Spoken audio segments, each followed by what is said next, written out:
And in the battered Texas Hill Country, the search and rescue effort after catastrophic flooding enters its fifth day this morning. Hundreds of first responders working through the water and debris, searching for a miracle.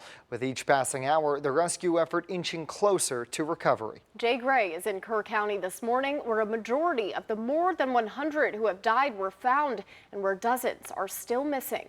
5 days in, and the scope, the magnitude of what's happened here is so hard to comprehend. This is unprecedented flood events. With unprecedented consequences. A wall of water in some areas as high as 30 feet ravaging everything in its path. The destruction stretching for miles across central Texas. Still, the biggest loss here is not fully known.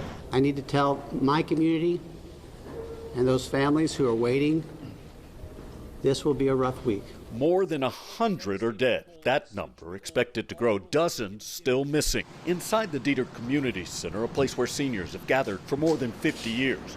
The water's been pushed out, equipment dried, wet carpet pulled up, and soaked sheetrock cut away. The director of the facility stressing it's just a building that can be repaired.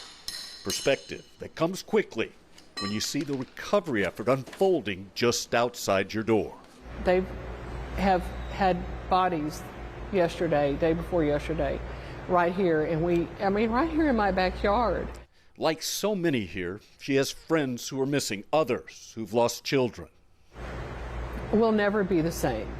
We'll never, ever forget this. It'll be close in our heart and in our mind and in our soul, but we will be strong. A strength this community now leans on as the tragedy continues to unfold. Jay Gray, NBC News, Kerrville.